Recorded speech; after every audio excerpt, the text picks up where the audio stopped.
What is up, guys? Episode 1, Beyond the Party podcast. We're happy to get started. We've been doing a lot of preparation past few weeks. Here with us, we have DJ Jason Weiss as our first guest. How you doing, Jason? Hey guys, how are you? Thanks for having me. Yeah, of course. We're really happy to have you on. You got a lot of shit going on everywhere. Should have picked something way more interesting. way more interesting. Talia, how you doing today? I'm doing phenomenal. How are you, Nikos? I'm great. Yeah, so let's just dive into it. Kind of just wanted to start off of where you started, Jason. What was your life before DJing? Where did you grow up at? So I grew up in North Jersey. Okay.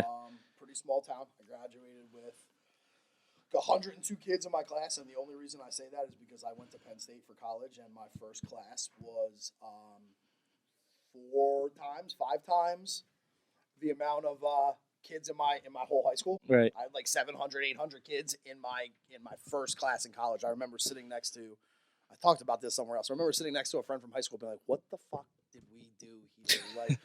But it was cool because you got to kind of get out of the small town, and Penn State is a very small kind of city, but obviously big for the area. So it was cool. So I kind of got to redevelop and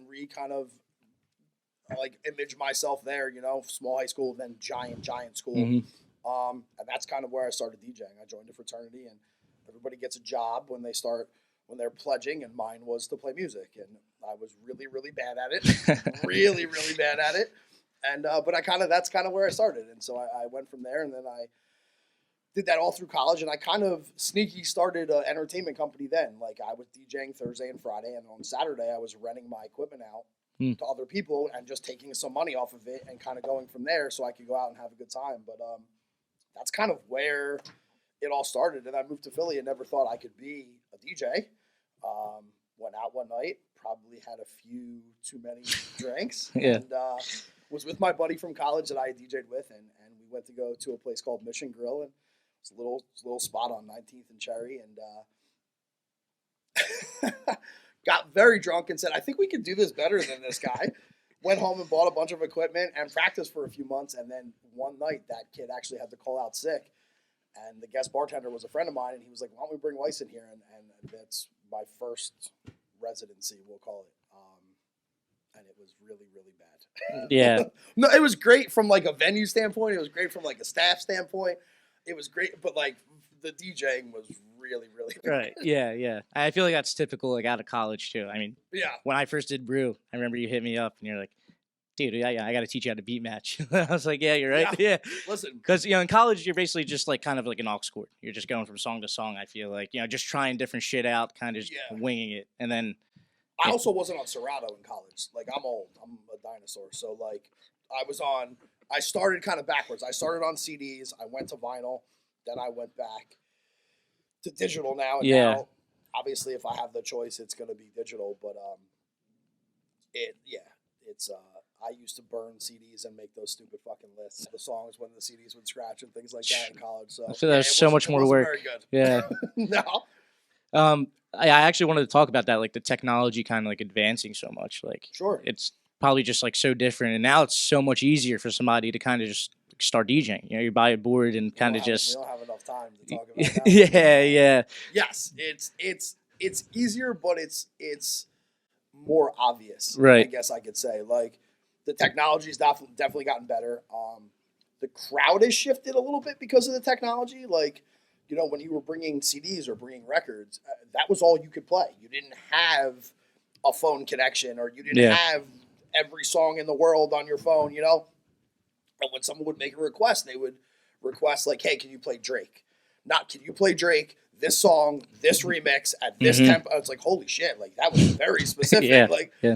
It used to just be, I like hip hop. Can you play hip hop? Sure. Now it's, can you play Ty Dolla $ign, this edit, and it's crazy. But it also exposed a lot of people, if your equipment goes down, or if a younger DJ's equipment goes down, I can still DJ if I have the right things in front of me. Right. A lot of times, if that computer goes down, that's it. Yeah, you're fucked. Yep. But that's just, listen, the hardest part of our job is fixing all the equipment issues throughout the night. So. Yeah, that's my when I'm actually DJing, I feel good. I'm vibing. Sure. But the one thing like I'm always thinking about, I'm like, I just hope there's not like no issues in the beginning. always Like an that's issue. like, oh yeah, there is. There's always it's an always something. Yeah, it's always something. But like once you get past that, then it's good for the rest of the night usually. It gets trickier when you start switching over. Like take my bankroll gigs on Mhm. Saturday. Like I play from 10 to 11:30, and 11:30 another guy goes on. How do you like bankroll? I like it. I think it's more my kind of place. You know, it's a little bit more expensive. It's a little bit more older. It's a little bit more classy. Maybe is the right word. Maybe not. It's not. It's not. Philadelphia has a really bad rap for nightlife in general, and we can kind of get into that if you want to too. But Sure. Yeah. this place has a good amount of money behind it, which is important because a lot of times people have a concept that they want to stick with but can't because the numbers aren't there. So when you have a little bit of a cushion to kind of develop your brand and not push that panic button, it becomes great. I like Bankroll because I get to play different music. I like Bankroll because I'm bringing in DJs that I love from around the country to work with and friends of mine from around the country. I like Bankroll because they're pretty comfortable with who they are.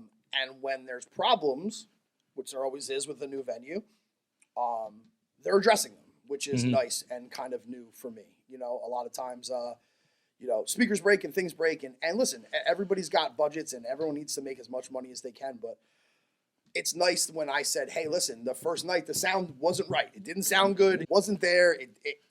And we had a meeting on Monday about fixing it. So that, to me, is the biggest value that a venue can add for me. So I like it. I'm there every Saturday until the summer I starts. still have to go see you.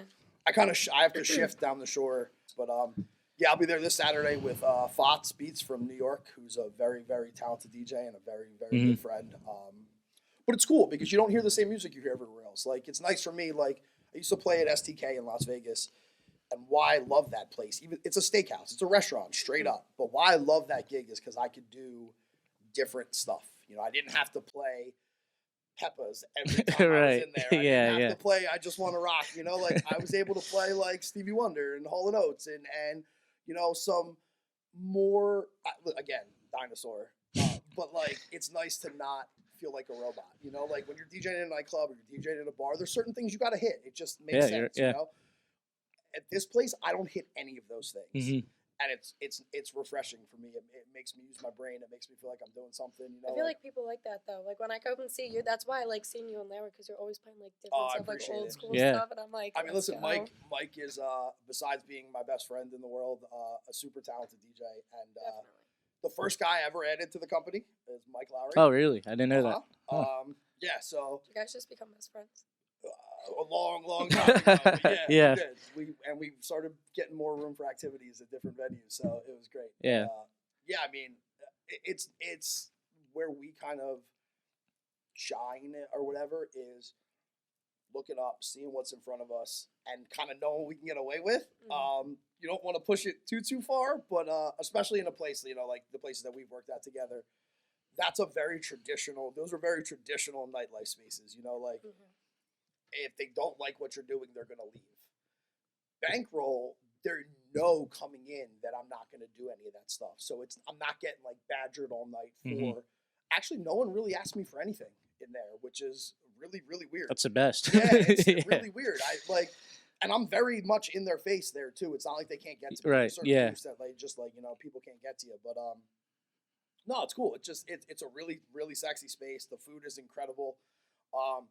And Zach, who is my business partner, that's basically my brother, you know, is head of marketing and hospitality there. So it's nice to have him back here. We've done everything in Atlantic City that there is to do, I feel like, and now it's nice to have him back here, you know? So yeah, I did want to talk about Atlantic City a little bit. Sure. So I know 2021 you won Atlantic City's like best DJ, right? I did. Yeah, I did. that's I didn't awesome. even know I was nominated. Oh, really? No, I was at a gig, and Dylan, who's now at Vesper, was a VIP host at Dare at the time, and he's like, "You won," and I was like, "That's cool. What did I win?" That's awesome. He's like, "You won an award at the AC Nightlife Awards." I was like, "I didn't know that was tonight, and I didn't know I was not. What did I win?" And what was cool about that was there was two different DJ awards. There was the People's Vote, and then there was the Critics' Choice. And I don't know who the critics are, but I won the Critics' Choice one. So I didn't win the one where like everybody gets their friends online to vote was really, really dope. And yeah, and then 2 seconds later, COVID hit. Like so before COVID. Really capitalized on that championship, you know. Like, literally, I won that award in February of 2021 or February of 2020. 2021. When did COVID hit? 2021. I think 2020. 2020. Then I won Like that March. in February of 2020 for 2021. Right, yeah. And literally 30 days later, the world shut down. So, jeez. So where'd you start in AC? my first gig in Atlantic City was at Kiss Kiss. Kiss Kiss. I'm actually there tomorrow night, so come out. When Kiss Kiss first switched over from Ivan Kane, Zach and Mark Meekum, who's now the owner-operator now, Mark went to Zach and said, hey, like, we're going to take this from Ivan and we need a guy. So Mike Lowry and I were actually the first. Mike had been established in AC already. I'd never really kind of made my way down to Atlantic City. So we did Kiss Kiss, and we had that account for a really long time. Frank now handles it, which is great. It kind of feels like it's still in the family. You know? Yeah. But yeah, I mean, I started at Kiss Kiss, and then Dare opened up a little while later, and I wound up doing the Hard Rock as a building. Like, we did the soft opening, we did the lobby bars, we did the lounges, we did the beach bar. Right, yeah. And then Dare finally opened, and Zach was over there as a director of marketing and whatnot. And I was there as support for most of the time. And then, you know, as that grows, you kind of get your headlining gigs here and there. And then I became resident, and then that's where that award came from. But I started at Kiss Kiss. Wow. So my parents don't drink, but my dad has always been big in the casino world. So that first casino gig, actually, I played in Las Vegas before I played in Atlantic City. As weird as that sounds. But that first casino gig in Atlantic City was really cool for me. And then, like, having my father sit in his hotel room and my face be on the TV, you know, or like the side of the building at Ocean or things like that. Like, that was the coolest Atlantic City moment for me. And now I'm gonna sound like an old dad. We lived in Atlantic City for a summer. My youngest daughter was just 1, which means Maddie was about 3. And I was having a day with just me and Maddie, which we used to do a lot. And I was wheeling her around the Hard Rock, and she jumps out of her stroller, and she's like, Daddy, it's you. And I'm like, yeah, I know. I'm right here. Like, she me around. She's like, no, Daddy, it's you. And I was like, yeah, Mads, I get it. Like, she ran over to one of the digital signs, and it was my face. We're not going to talk about the tears that came. It was allergies, if anyone asked. There was dust or whatever in the Hard Rock. But, like, that moment was cooler for me than any nightclub I've ever stepped foot in. So. Yeah. That's actually a great segue. I did want to talk about, like, family life. Obviously, you know, you're very, very family oriented, like with your daughters, and like everybody sees it, and it's it's awesome. It's awesome. You seem like a great dad, and you really care. And they make it pretty easy. I have a very, very, very supportive wife. I travel a lot, and I run around a lot, and I'm gone a lot on the weekends. So I have a super supportive wife and a super supportive, friend system, and we don't really have big families, either of us. But the girls make it super easy. They're just super fun. Maddie is too smart for her own good and a huge heart, and Ellie is my little shy one, but like real sassy one. So like it's cool. You see like both of me and my wife in them, and we hope they take more of her than of me, just for safety reasons and whatnot. But it's they're great. I love how much they look up to you. I get so fun. Every time I see them, I get so excited when you're with them. Especially I brought them when you down. Come as a family too. I brought them down to the city on Sunday for the Brew Fest. Yeah, I saw. Maddie was dancing with the German dancers, and she's a natural star. She got very upset at the Chestnut Street Fest that I wasn't letting her on stage with me. And finally, I was looking around. I was like, you know what? Like, what the fuck? Why not? Come on up, man. Yeah. She sang Lizzo. That's awesome. Chestnut Street. Like, she did a whole thing. She's a nut. But yeah, like, that stuff. Like, all the clubs and stuff are cool. And I've said this a million different times in a million different places. Like, the club stuff is cool, and the flyers and the clout or whatever you want to call it is cool. But for me, being on stage at a Pitbull concert, sound checking while my kids are dancing around, having an entire arena wish Maddie a happy birthday, like things like that. they call it daddy magic, and it's funny, and it cracks me up because I don't really see it that way, but it's very cool to see things that they get to do through their eyes, or see what my world through their eyes. Right. You know, like, yeah.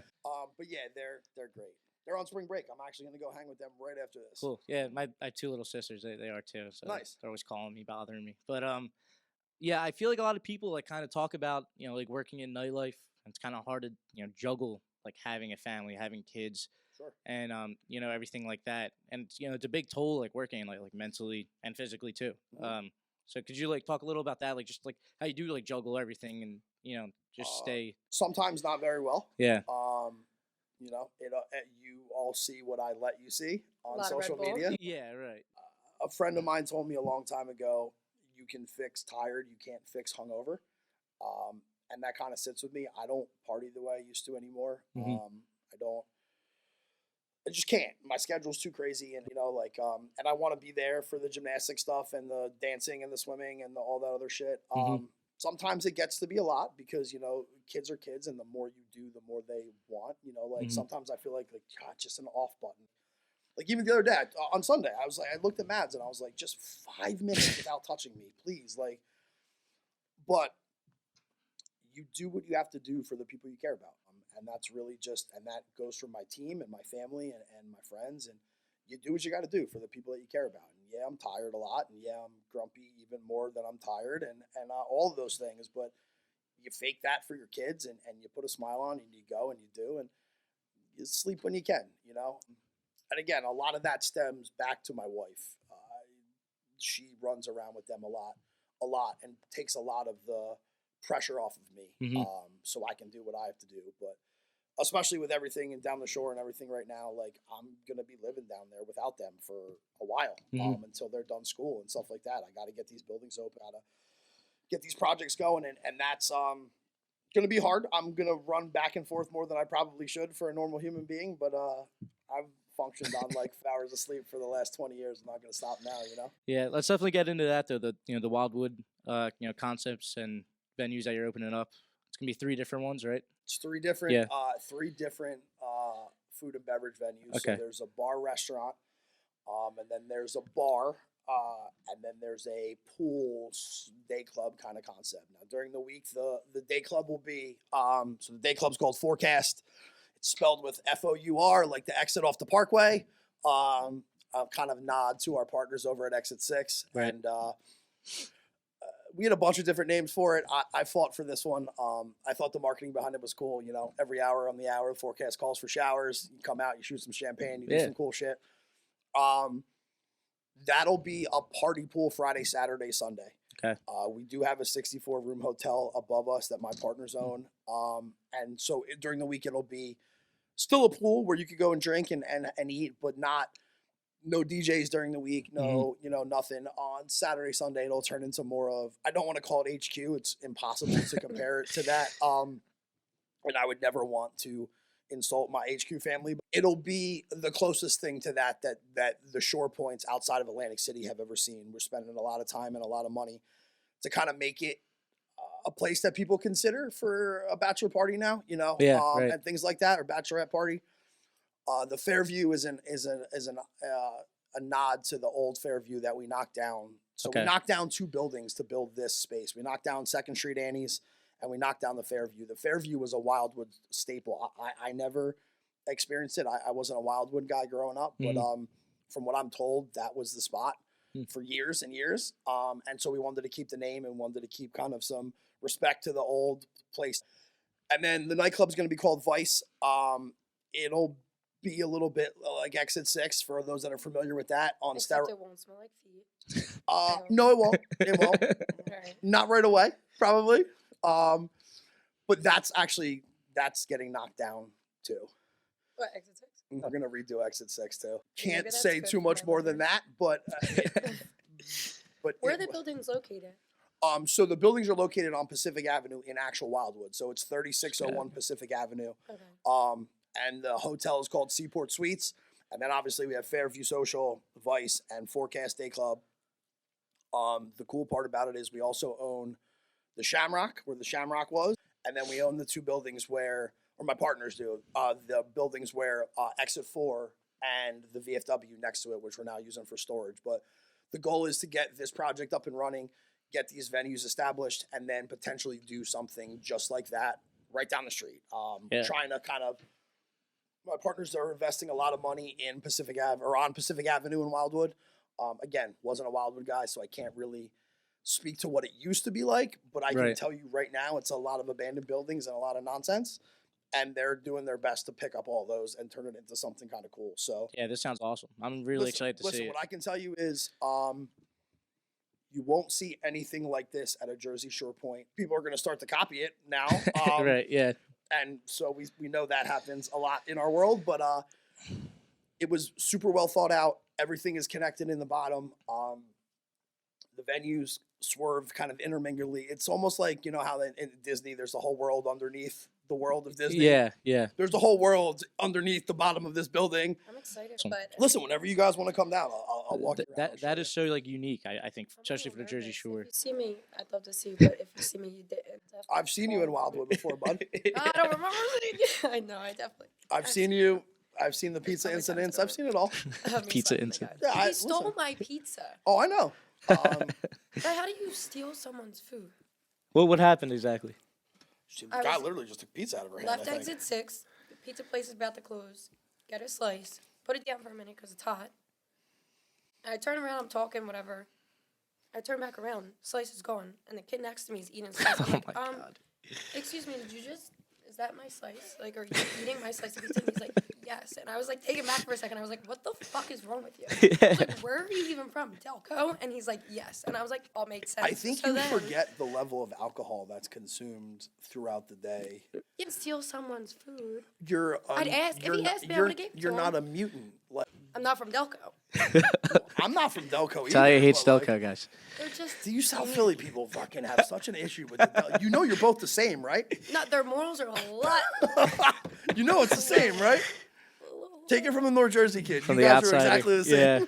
Yeah. I have more respect. I wouldn't steal someone's food. I'd ask The her. girls are prettier in South Philly.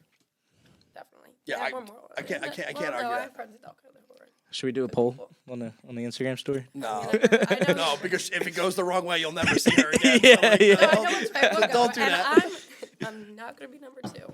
So yeah, so as far as Wildwood goes, it's new for me. I've never owned or been involved in projects of this caliber. My partners are extraordinarily good at what they do. I brought on a partner, my buddy Amir, who used to run Porta and Ubon and Uptown, and he was recently at the Winston. Everybody's got a guy, and Amir is mine. And what I've learned over the years is a super important thing to know is what you're not good at.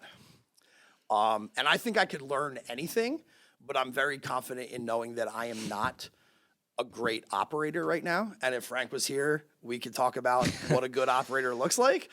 I am not that yet, but I'm learning as much as I can about how to be a good operator, and I'm learning from my partners. And so I'm actually gonna, and this is probably the first time I'm saying this out loud, I'm actually gonna be taking a step back. I'm probably not gonna DJ at all this summer.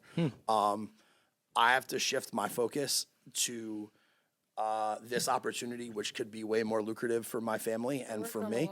What's that? You're working on a lot. You can't do everything. Yeah, and like I'm only one person, and Yeah. quite frankly, the DJ world has gotten a little tricky, which we could kind of get into. You know, there's a lot of saturation and a lot of other companies that do exactly what we do. I'm sitting in the office of a company that's way bigger than mine, but Yeah. but along the similar lines. You know, I have nothing but respect for Frank and his team and whatnot. But there's a lot of us, and there's a lot of DJs, and so I've been given an opportunity to be an owner in something and to learn another avenue. And like I mentioned earlier, I'm older now. Like there's a shelf life on what we do, and I'm lucky that I'm not there yet, but I'm getting pretty close to it. You know, like I don't want.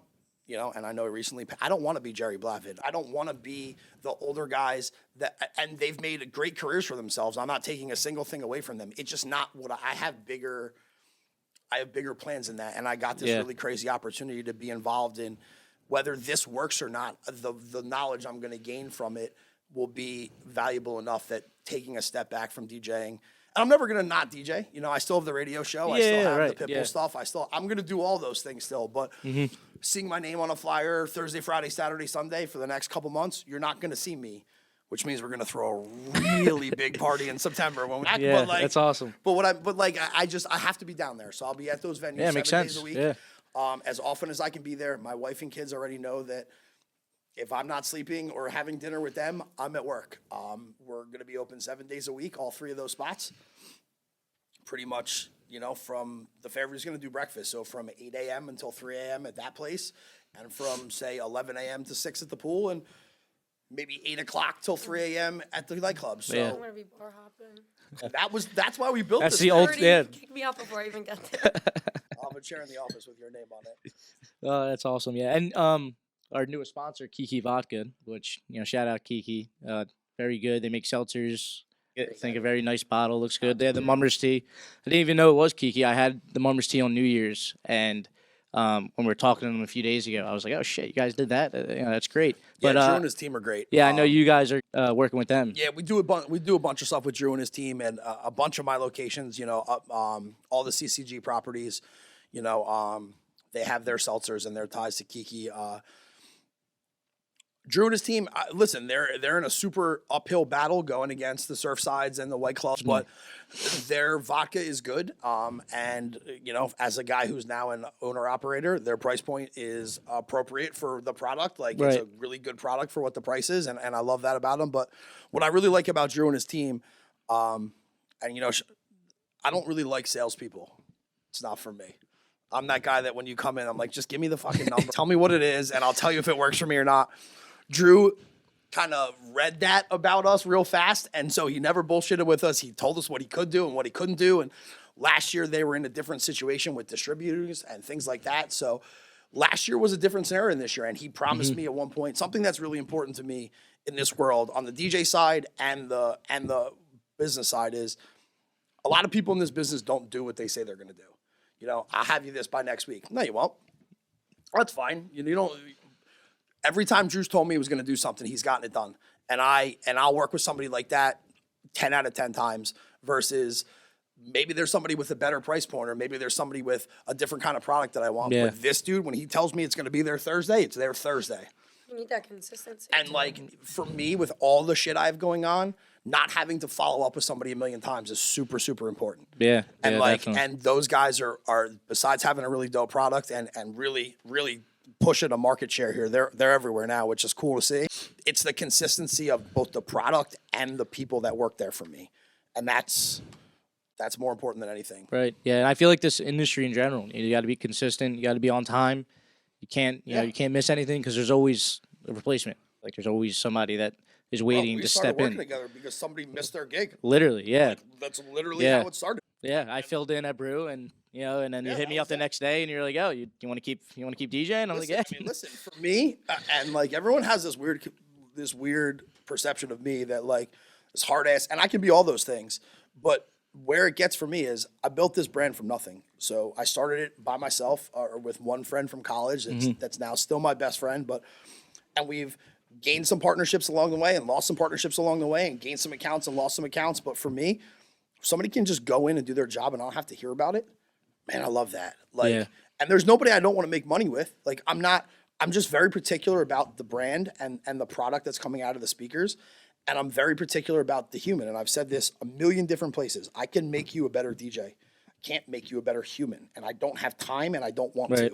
So like, you show up on time, you do a good job, you're open to some criticism when it comes in, because if you haven't been criticized after a gig, you haven't been doing this long enough. Like, the first fucking gig I had at Public House, which was the biggest gig in my career at that time, Nick Montone walked right in and was like, what are you doing? This stinks. And I was like, oh, okay. I like when people tell me stuff like that. I'm like, thank you. You have to hear it. I'm like that too, but that's not the world that we live in now. Everybody's Like soft. when you tell somebody no, you're gatekeeping them from something. When you tell somebody thank you but no thank you, well, you're blocking them from work. Like, I can't tell you how many people have hit up either Alexis or Teddy or CCG or me directly and asked to work for us, and I'll ask for something very simple. Send me your EPK and send me some mixes. Well, that never happens. 9 times out of 10, that doesn't happen. On the 10th time that it does happen, 1 out of 10 of those mixes is up to what I would consider my standards.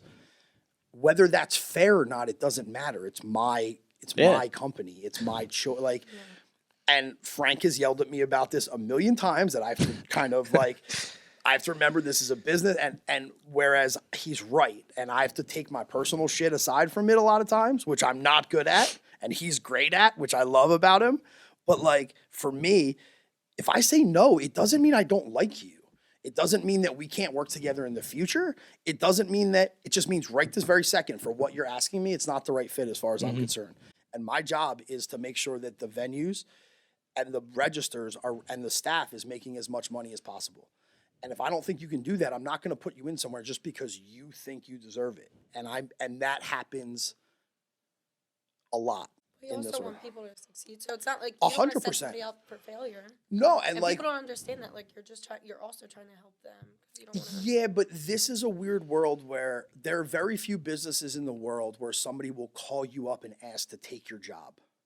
Like, imagine being in an accounting office, right, and sitting at a desk and doing someone's tax return and being like, you know what? I can add that better than you. Why don't you let me handle that? There's very few businesses where people that you don't know are comfortable contacting you and asking you for something. Like, imagine you behind the bar, right? Imagine if every time somebody that drinks came up to you and said, can I have a drink for free? It's like, excuse me? Like, what? It's a weird thing to think about, but you're asking me to give you something. I don't know you. I have never met you before. You don't know my kids' names. Right, You don't know my wife's name. You don't have my phone number. But the first words out of your mouth are, hey man, Ubon looks fun. How do I DJ there? Well, you don't. If I pulled up my DMs right now, your head would explode. I bet. Like, this phone is a gift and a curse. I can find anything I want about you in 13 seconds. I can tell that you bought followers in 5 seconds. I can tell that you don't actually DJ out in 5 seconds. I can tell pretty much anything about you from this in 5 seconds. Blue check. Yeah, buying the blue check. It asked me the other day. It was like you could sign up to. I was like, here's going to be the I don't problem. deserve a blue check. Here's going to be the problem with the blue check marks. Okay, the amount of money that they're making off the blue check marks is crazy. Astronomical. Yeah. But it did invalidate the other check mark. So what's going to wind up happening is another level of check mark is going to come out for the actual influencers and celebrities. But where the money is going to continue is, if I want people to see my content, I'm probably going to have to purchase that stupid verification at some point for that. Or you're going to have to start paying to see the higher level check marks. Yeah. Listen, I have almost 12,000 followers or whatever it is. I don't feel the need to purchase a check mark. I think it's a little bit cringy. But I also understand the numbers behind it, and I understand the way the model moves. So I'm saying right now, I'm making fun of everyone that says verified in March of 2023 because I just think it's a winner move. But at some point, you're probably going to see a blue check mark next to my name. I'm going to have no choice if I want to continue. At that point, you have to make a decision whether or not that's for you. And I think Instagram is making a really bold choice, and it may affect her, but they got everybody by the balls. Yeah, they do. But like, same thing with the likes thing. Like nobody wanted same thing. the whole no likes on everything. Now you have that option, but people are still doing it. Right. And like, I don't know. It goes back to the overall theme for me that like everyone in this, and not just this world, it's all the worlds, but specifically in the entertainment and the nightlife and the whatever business, there's a lot of faking of the funk on a lot of it. A lot of fake videos, a lot of fake routines, a lot of fake whatever. Like, I'd rather focus on the product that's coming out of the speakers when I play. I'd rather focus on the relationships that I build with people outside of this phone. If I stop getting booked because I don't have a blue check mark next to my name, then I guess my time, I guess my time has come, and that's okay. I looked it up the other day because I was curious. There's like 2.3 billion active members on Instagram. So 44 million buying a check mark doesn't seem that off to me, it doesn't, given the numbers. Okay. It's a lot of money, and it's a lot of money for a company to walk away from. It's a lot of money. But until somebody says to me, you can't see my kids on my story without a blue check mark next to my name, it's weird to me. I'm not famous. I'm a guy that plays somebody else's music, and I play it at a pretty high level, and I play it in some pretty cool places, but I'm just guy that lives in King of Prussia with 2 kids and a wife that's building bars in Wildwood that plays another artist's music. I don't have a single song that's mine. I don't have a single beat that's mine. I don't have a single piece of intellectual property other than my name that's mine. You know, so like, what verified for what? To play at Uban, I do that already. You know, like to play at HQ, I do that already. Like I don't understand. But again, I got to get better at not giving a shit about things that don't affect me. And so like that blue check mark, as corny as I think it is, it doesn't affect me at all. Like, guys, we can see it. We click on your name and it says what month you were verified on. If you were verified after March of 2023 and you don't have 20,000 followers, I know you're paying for it. So again, to me, it's invalidating. I could find out anything I need to know in a minute. I get emails all the time. Like I've opened for this one and that one, and I've worked. Do you know how many emails I get from people that tell me they work to the places that I do the bookings for? I love that. Faking their resumes. Bro, I walked up. I was at a gig. I was at Kiss Kiss the one night, and one of my guys was DJing, and a kid came up to me, and I never say DJ Jason White. I just say, hey, I'm Jason. You know, like kid came up to me. He's like, hey man, like this DJ's pretty good. I'm like, yeah, it's good. Meanwhile, he works for me. Right. And he was like, yeah, he's like, I'm DJ too. And I was like, cool. He's like, I was like, so where do you play? He's like, oh, I'm like Philly and AC. And I was like, oh, cool. I was like, where? And he's like, well, I play here all the time. I was booking there all the time. Yeah. I play at Porta and I play it at Brew. And I was like, oh yeah, how long? And he's like, for the last like 2 years. And I was like, my man, I told you my name was Jason. Like, I didn't tell you I'm Jason Weiss. I own Double Down Entertainment. And he was like, I was like, you made a really, really bad choice there, my guy. Like I don't. Next thing you know, I get a whole long email to my Instagram. Like, I'm so sorry. I'm embarrassed. Oh my gosh. I'm like, no, bro, you're not sorry. And you're not. You got caught. Yeah, you got caught. You got caught. And now it's weird for you. But like, that's how we started.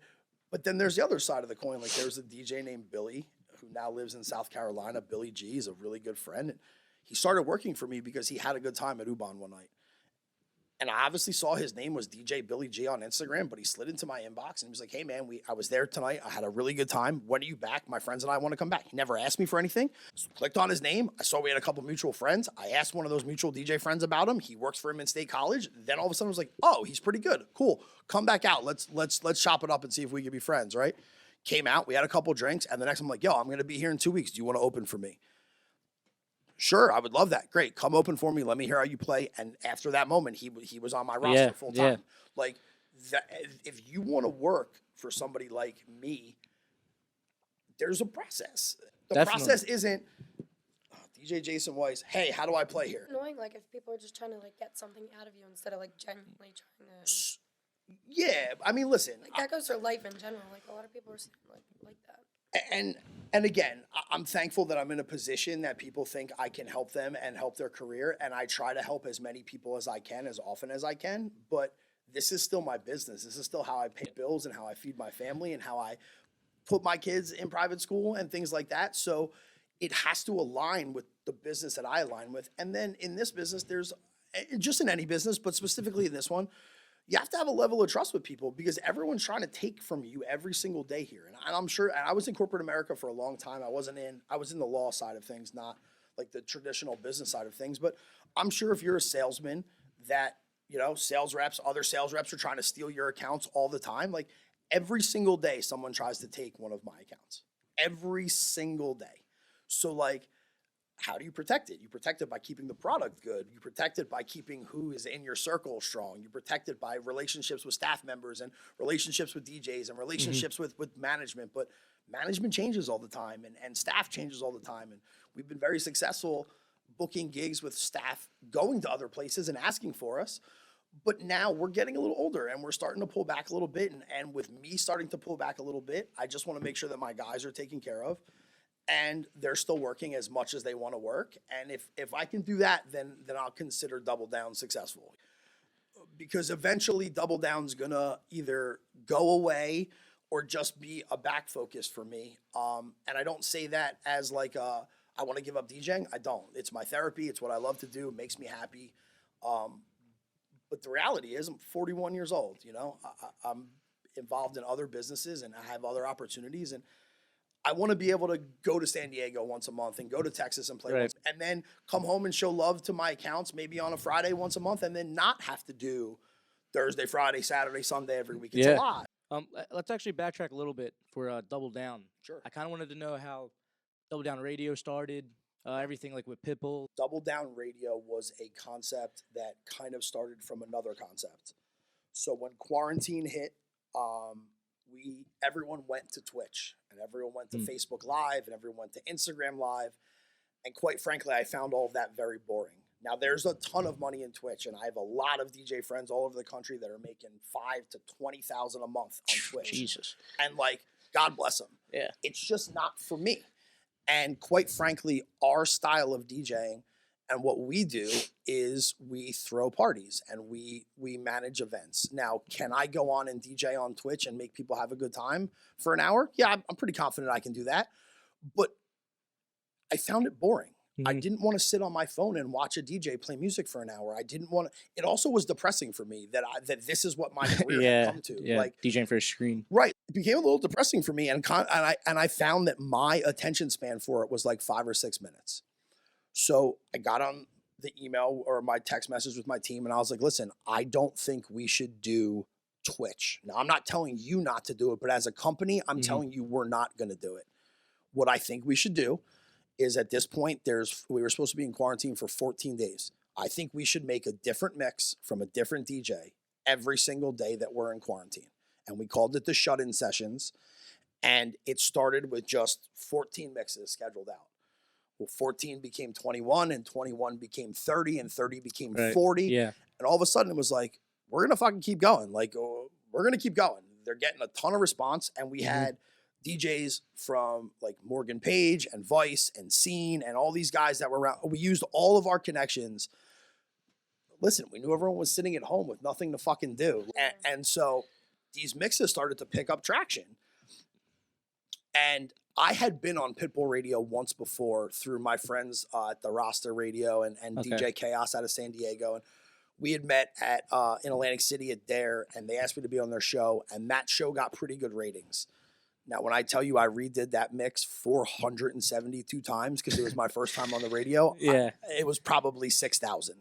But so we had that. So we had a little bit of radio clout, we'll call it. And then these mixes started to make a lot of noise. And I had those guys on it. I had the DJ City guys on it. I had touring DJs on it. And the next thing you know, I get an email like, hey, do you want a slot on Globalization? And I was like the yes. XM station? I was like, and I wrote back, I was like, yeah. He's like, how about Friday? I was like, how about no? And they're like, what? And they're like, you said no to I was like, I will do this, but you can't give me 2 days. It can't be it rushed. It has to be right. Like I have to set things up. I have to get marketing. It has to be right for me.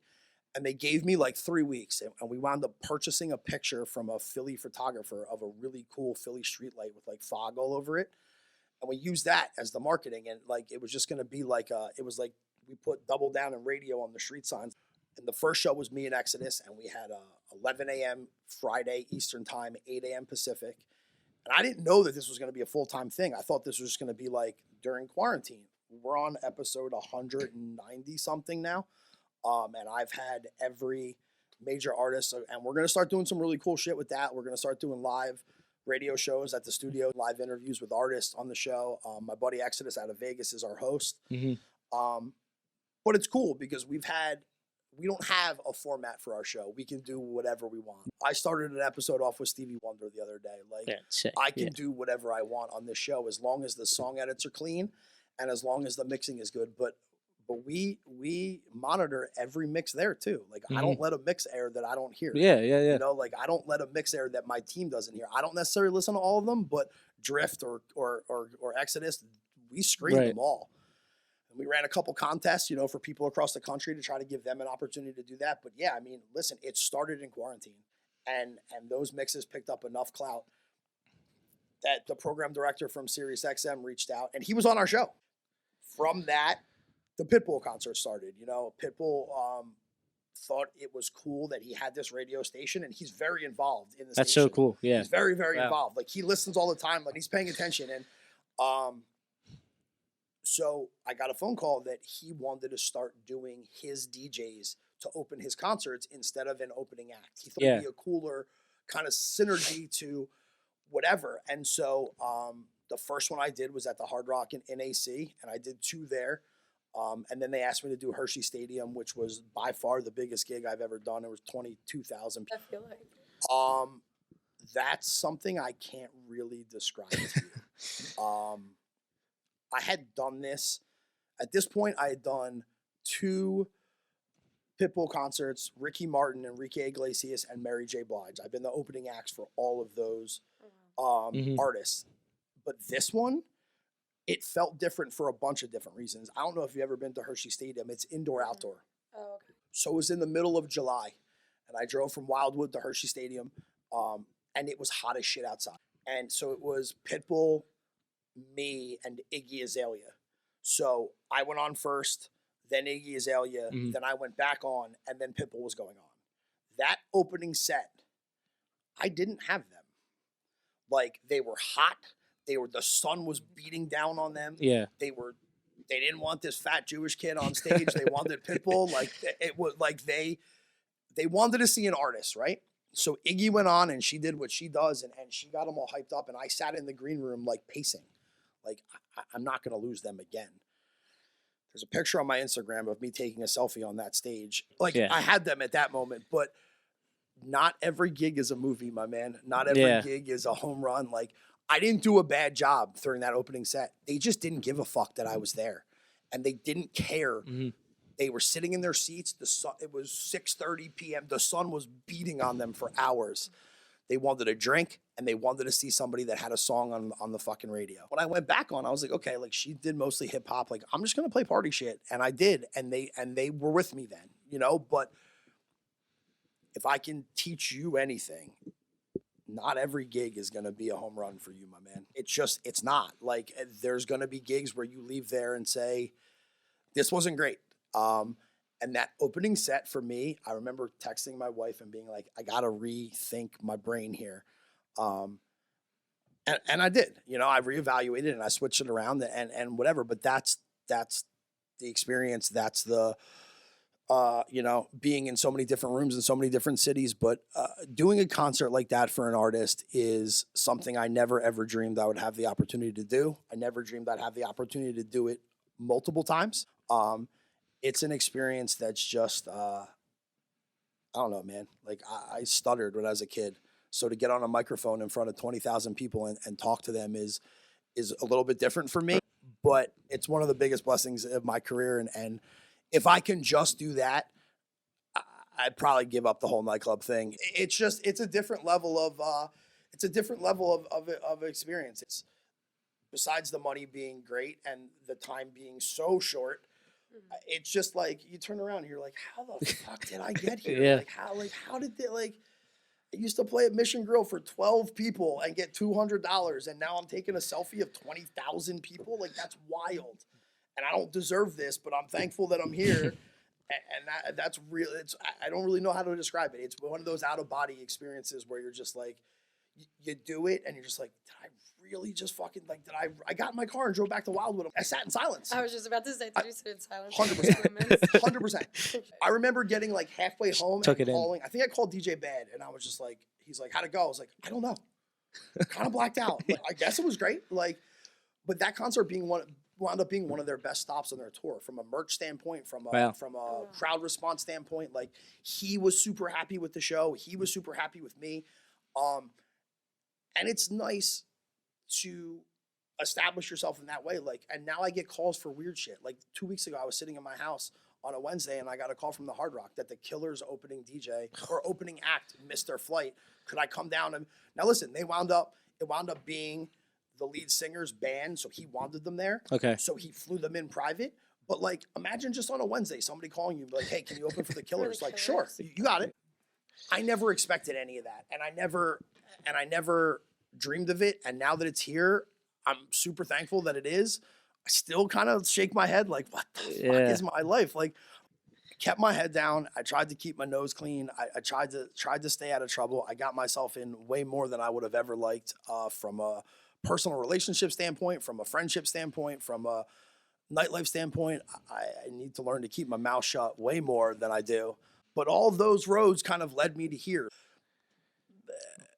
You know, I mean, it kind of shows that, you know, you have to earn your stripes, grind, and eventually it pays off. you But just you got to can't, do things the you know, right way, my yeah, man. yeah. Like, and that's where I get myself in trouble, because to me, there's a very specific way of doing this business, and a very specific way to not do it. And I've tried very hard, whether people believe that or not, to do it the right way. And whether it's right or wrong, it was still my company to do my way. And it was my Yeah. mistakes to make. And I've made a million, and I've lost friendships over my nonsense. And I've lost, you know, close business partnerships over disagreements of how to handle certain things. And I try to get better. You know, I done the therapy thing. I do the business coach thing. I've done it all to try to keep my head straight. This business will bury you if you let it.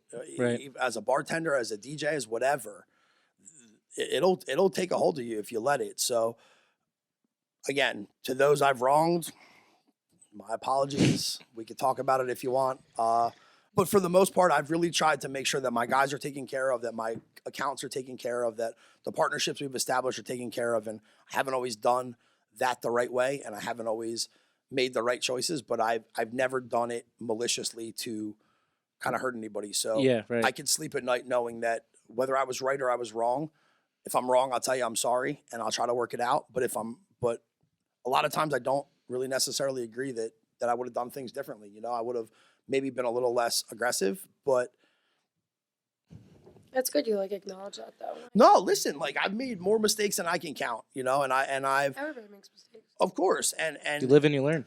I also didn't have any experience. The same way I'm going into this Wildwood project without a ton of operating experience. Like I tell my partners all the time, like I'm good at knowing what I don't know. So tell me when I'm wrong. Tell me what needs to get done. Like Yeah. I ask Amir every day, like, what can I be doing? Like I feel useless right now down there because I feel like I don't have a purpose. Like we're not open, so I'm not operating. I'm not going to be DJing there. So like it's almost like that scene from Talladega Nights. Like what do I do with my hands? Like I don't know. What to do. I don't really know what to do with myself.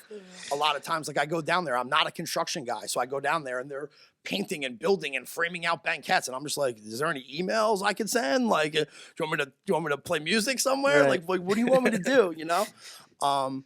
But I just think for both of you, just I don't know. Just remember where you are. Like it's a really weird space, this world, and like we make a lot of money for a short amount of time, and we're allowed to drink at work and party, and there's drugs around, and there's and like if you let it take a hold of you, it will. And it has to too many people that I've you know, and I don't know. It just this world is what you make of it. There's a ton of money to be made, but there's also a ton of It's addicting too, like the money, like the fast money, like being in Yep. the party scene, like it just like becomes addicting. Do you know how many? Like, Do you know how actually many? get sleep for a day? Right. Like Yeah. last week, I literally worked and then got home at like 4, fell asleep at like 5, had to be in at like 10. Yep. Got convinced to do a double, which I don't mind working. Like I love to work. Like Sure. I don't mind doing it, but I was like on 3 hours of sleep, and I was like, I don't even drink Red Bulls like that. I drank like 2 Red Bulls. 100. You a need it whole sometimes, coffee. yeah. I got home and I couldn't even like fathom food. I was like shaking because I like had no. So my Red Bull hits me when I park in my driveway. I'm tired all night, and I get in my driveway, and I'm just like, oh well. Then you can't sleep. Now I'm you're up. tired the whole day. and then Staring you at my. finally sit down. And I also don't know how to shut my brain off. Yeah, So like, I agree. I'll get to my I'm the same. driveway, and I'll just be like, fuck. Like I'll get home, I'll take a shower, and Val will be like, "Where are you going?" I'm like, going up to my office. Like for what? I was like, I don't know. There's like shit I can do. Like I'm not tired. And next, you know, it's 6 o'clock in the morning, and the kids are waking up. I'm like, oh great, like this is great. We're doing. But you gotta Take find. care of yourself. Well, like, you know how many Yeah. conversations I've had, like you said about the fast money. You know how many conversations I've had with bartenders that have become managers that quit being a manager to go back to being a bartender? Because we expect these people to work their asses off and to ride for these places and to really, really go, like, you're leaving with $600, $700, $800 some nights $1,000. Like, depending on where you work, you could leave with a bunch of cash. You're on salary. You don't get that. Managing all these people that are making more money than you. It's almost like a coach for a major league team. Like the players are making hundreds of millions of dollars, and they're not starving, but they're not making nearly the money the players are making. So like you expect some guy that's making 100 million to listen to a guy that's making 100,000. It's not. It doesn't. You know, like That's a good point. Yeah. It's weird. A lot Like of people end up leaving management to go back to even like it's serving, very too. hard to find good managers because they're underpaid and they're And they're overworked. overworked. So Correct. I would not Right. want to manage unless it was like Right. actual Well, good hours. what's your upside to being a manager versus a whatever? I mean, you get a consistent pay, but it's not as much as Right. you are making. I Sure. mean, you can make that in 2 days. I mean, not maybe 2 days, but like like less Right. days. Yeah, there's More there's hours, there's usually but- benefits involved, which Yeah. is a big number that people don't think about, and there's things like that. But again, like that money is addicting, like you said. Like getting that kind of pay for a short period of time is addicting, and And like I feel like it motivates you too. Like you have to like work for the money. When you're on a salary, you're like Right. more. Not saying like all managers are like Right, that, right, but right. I'm saying in general, a salary versus like making commission. yeah, it's tough. I did want to ask you, 15-year-old you, if you saw where you're at today, everything you've done, Pitbull, Double Down, you're opening up these venues, open up for Steve Aoki. What would he think? I'm not really sure. So at 15, I never, ever, ever imagined this. I think 21-year-old me, like starting DJing in Philly, or 22-year-old me would probably tell you that you're full of shit. Yeah. And we're never, ever, ever going to get to that point. What am I done? What do you need him? Slide this way? Oh, I'm in frame now. we're back in. Smell or something? No, I I mean, not yet. we do from. I don't know. I'm just getting comfy. I think like early DJ me would have never pictured this. I was working at a law firm for 11 years while I was DJing. I had a full-time job for most of the time I was building this business.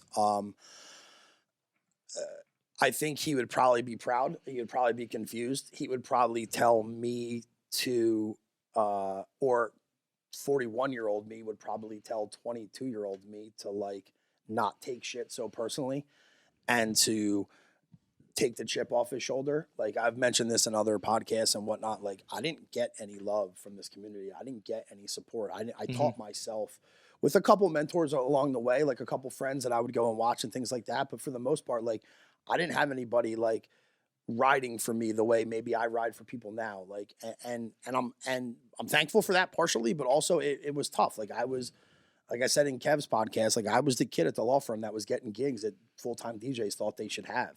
There was a lot of negativity and hate toward me. So I would just tell younger me to keep his head down and shut his fucking mouth and just do what he was doing.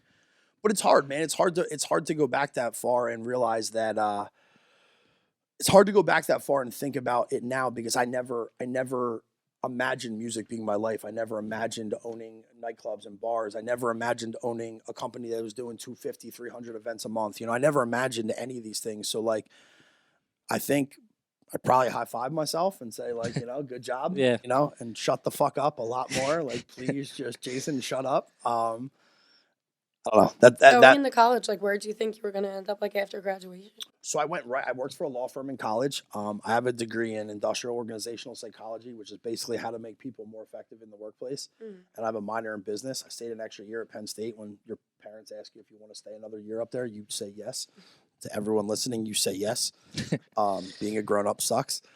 But then I moved here and I didn't know what to do. So I literally went to Applebee's and was learning a menu to be a waiter before I went to and I took a paralegal job. I got into law school. I didn't want to be a lawyer. I worked at a law firm in college and I knew I didn't want to be a lawyer. So I didn't know what to do. Like I didn't know what to kind of do with myself. And I picked up a paralegal job because the law firm was kind of the only thing I knew. Actually, excuse me, I picked up a project assistant job. I became a paralegal very, very quickly after that. And then I became like another kind of project manager. So I was a project assistant, then a paralegal. And then I started to oversee like trials and evidence and shit like that and manage contract attorneys and all the shit.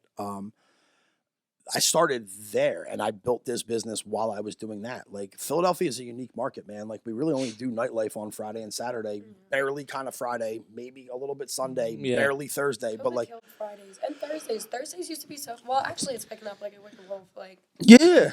Listen, as long as you're consistent with entertainment and again, that's that panic button we talked about earlier with Bankroll. Like they're not pushing the panic button with the format. Now, granted, we're not seeing people. So like, I don't know what happens if and when people stop coming. I don't see that happening.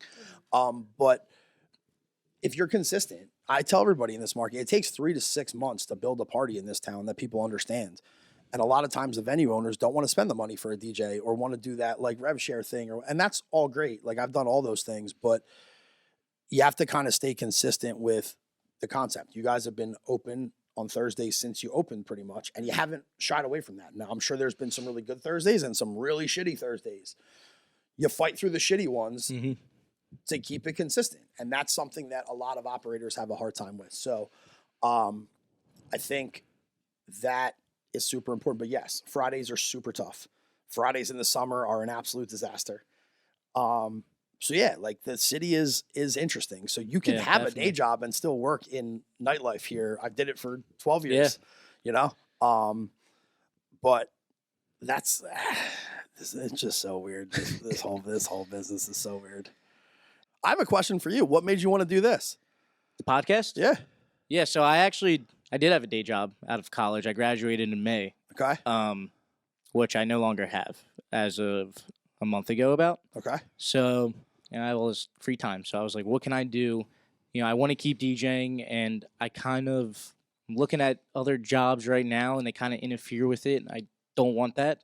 Okay. I'm young right now. I don't have a family. I don't have kids. So sure. I feel like now's the time for me to capitalize on, me, trying to make it a little more in this world, in this industry. And there's so much I want to learn, so much I want to do, and I feel like this is like a great medium for me to do it at. You're in the right office to do it, my man. Yeah, and he's a legend. So. Well, yeah, and even you, interviewing people like you, I feel like I could learn so much. I feel like this would help me grow as a person and getting more comfortable in this industry and meeting people that work in this industry. Hey, listen, man, this is a relationship business. I don't care what anybody says.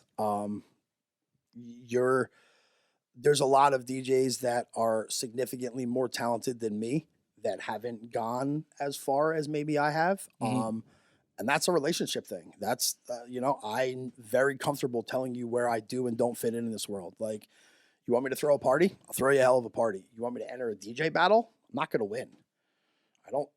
It's not what I do. It's not what I'm good at. It's not what I'm comfortable with. It's not something I've ever claimed to be I'm not a turntablist. I'm a DJ. I throw a party, and I throw a really good one. And I've done it for a lot of years, and I'm thankful to be as consistent as I have. And my team, I'm thankful for the consistency of my team and our clients and whatnot, but I'm not a battle DJ. I'll get absolutely fucking smoked by most of these people, but where I shine is, and again, this is going to sound, I'm not the LeBron of DJing, so don't take this way, but like LeBron is a great basketball player, but he has a super high basketball IQ. Right. I have a high DJ IQ. I'm not as talented as LeBron, not even close. I'm not as talented as a lot of the guys that work in the same market as me. I have a pretty high nightlife IQ, and I'm pretty good with people. I'm very good at picking my head up and seeing the crowd that's in front of me and understanding what I can and can't get away with. I'm pretty good at understanding what makes her happy behind the bar. She's happy and she's making money. She's gonna ride for me. Yeah. And that's something people forget about. Like, I play for the staff first, the patrons second, and other DJs third. Like, I don't give a shit if there's another DJ in the building. I don't care. Bounce off each other's energies too. Well, there's that too. But like, there are nights that are slow where you could be the best DJ in the world, but the staff's going to bitch and moan because they're not making any money. It may be your fault. It may not be your fault. But if you can keep them happy, they'll keep you in business. I know about meetings at other venues that we don't play in where the staff is like, we would like to have Weiss here. Like, and I'm thankful for all of those relationships. And like, this is a relationship business. So this podcast, you building relationships, is as important. I'm not telling you not to work on your DJing. You should always work on that. Yeah, right. Yeah. But the relationship side of this business is equally as important. And I've been getting crucified for that for 20 years, Because I'll tell you that the relationship is more important than the scratching and the other things. And that I stand on that, like connections and like networking. Like, oh I my don't God, even, purposely like go out of my way to like network with somebody for their like a benefit of me. Like, I definitely like speaking to people, but that's how like you thrive. Like, not even just like in this business to bring like back like a crowd or your regulars, whatever, but also in general. Well, thanks. A regular like work life. Yeah, I think people go out and spend their hard-earned money, I want to give them the best experience that they could have giving that. And that's why, like, when people get upset about requests, I don't. Like, I get annoyed about demands. Yeah. But, like, I certainly don't get, like, you know how many customers have schooled me on a new song that's dope or things like that? Like, there's a way, like I said, there's a way of handling people, and there's a way of handling. I have survived in nightlife in Philadelphia for the last 15 years because of the staffs that I work with, and I will live and die by that. I'm in these places as often as I am because the staff rides for me, and they ride for me because they know I'm going to show up on time. I'm going to do the best job I can. I'm not going to cause any problems. I'm not going to be belligerent. I'm not going to be ignorant. I'm not going to piss off their customers. Like, they have people that they answer to too, you know, like, and even though I'm the director of nightlife for a lot of these places, I still go in there like I got a chip on my shoulder. Like, I got to make sure that I do a good job here. Like, I kind of smirked. Last Sunday, I was playing a place that I've played 1,000 times. And the manager's like, don't you ever play that well on a Sunday again. I'm tired. I want to go home. And I kind of smirked, and I was like, I didn't think I was just having fun. It was a big industry night. All I was doing was, I wasn't reinventing the DJ wheel. I was just having a good time. Yeah. And I was having a good time because the staff and the people that came to see me were having a good time. And that will get you further than any crab scratch you could possibly learn. I'm sorry to every DJ watching this. My bad. No, I've definitely learned that. I've definitely noticed that. Yeah, relationships and networking is key in this. Listen, it's key in every industry. If you sound like shit, there's not much that we can do to help. Like, yeah, right. Yeah. But at the end of the day, if I line up, if you ask any bar owner what they're looking for in a nightlife station, they're looking for attractive people in their venue, right? If I line up 100 girls and I say to them, what's important to you on your night out, like musically, I would argue the one girl that sleeps with a DJ tells you that the DJing is important. The other ones are going to say, I want to hear the songs I like. I want to be able to sing along. I want to dance with my friends. I want to go out and like the one girl that has hooked up with a DJ is like, well, he needs to be able to beat match. It's like, oh, okay. You know someone, like, listen, I've heard it, but you play for the room. And like, and if you play for the room and the room stays consistent, then the staff's money stays consistent. The staff's money stays consistent, you'll have a job forever. And that's the secret sauce. If you want to know it, you know, like that's really all it is. Yeah. And my last question for you. It's a funny question. Sure. I think you'll have a good answer. What is, you don't have to name the name of the venue or anything, but Sure. What is the weirdest, most unusual like venue or just party you have ever DJ'd Oh, I can at? tell you with this right now without even hesitating what this was. And I've done a ton of weird shit. But I told you earlier, I manage all of the nightlife and DJ stuff at the Hard Rock. Mm-hmm. The Hard Rock is obviously a very music-focused venue. And my buddy Adam, who is the director of entertainment for the Hard Rock, called me up and said, I need a DJ for Freddie Mercury Day. And I was like, Freddie, like, you want me to play Queen? Okay. How long? It's a 3-hour gig, Oh, Jay. Jesus. Okay. Where is it? In the Hard Rock Cafe. The fucking burger joint in the middle of the casino. Okay. Freddie Mercury Day is apparently a big thing internationally for the Hard Rock International, right? Okay, yeah. So I went in and I'm on stage at the Hard Rock for Freddie Mercury Day, and I have downloaded every Queen song that exists. There's one Queen song that DJs play, Bohemian Rhapsody. It's usually an edit. Couldn't do any of that. It had to be Queen. Oh, wow. Queen. So I'm playing, okay? And everyone is looking at me like I'm a complete and total asshole because there's no marketing up. There's no things that went out that says it's Queen Day. There's just some fucking guy on stage with a DJ rig playing nothing but Queen. Next thing you know, I hear this like banging from the back. And I'm like, what? And he's banging on beat. And I'm like, hey, I heard a drummer? No, the line cook was a huge Queen fan and came out dressed as Freddie Mercury and started singing 2 tables while I was DJing, and then telling me what songs to play as if he was performing as a Freddie Mercury impersonator. And I'm texting Adam videos like, are you fucking with me? Like, is there cameras? What's going on? And he's like, he's literally FaceTiming me, just like crying, laughing. And he was like, I'm so glad it was you, because you would have called me up screaming if it was anyone else.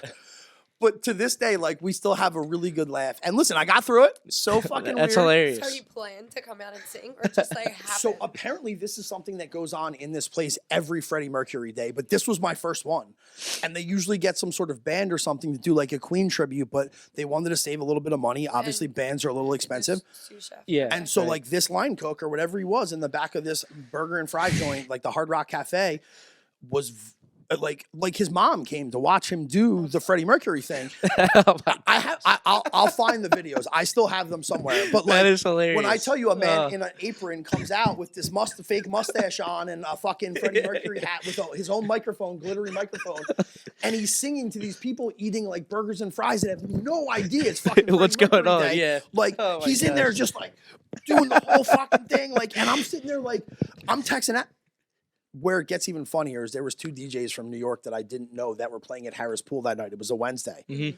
They came over because they saw I had checked into the Hard Rock earlier, and they came up, and I'm DJing, and this motherfucker's just going to town with the pot. And I was like, hey, guys, it's really nice to meet you. I don't normally do it. Are you just playing Queen? I was like, yeah. Like, how long? I was like, this is hour 2.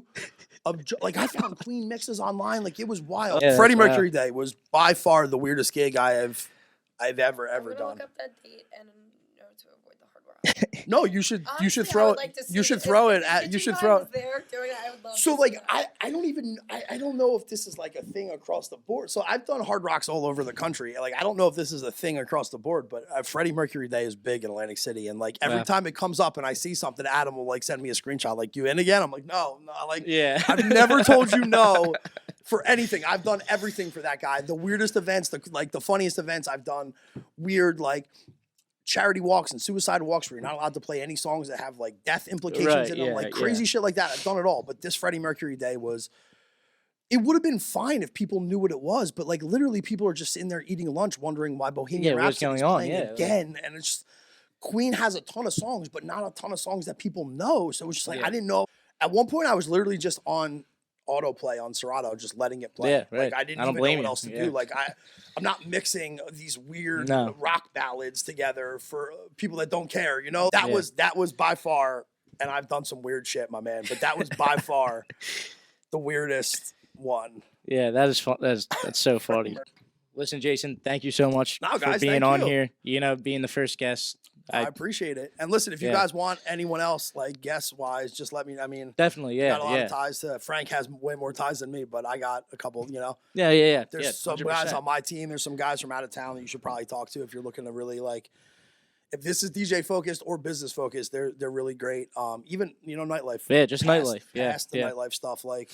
You know, I think you should get some bartenders on here. You should 100%. get some managers and some stuff like that. And I'm happy to bring, some of my people that, down the shore or whatever, some operators and things like that to kind of give you a different perspective on certain things. So definitely appreciate you having great. me. Yeah, no, thank you. And sure. Thank you guys for listening. We'll have another episode out next week.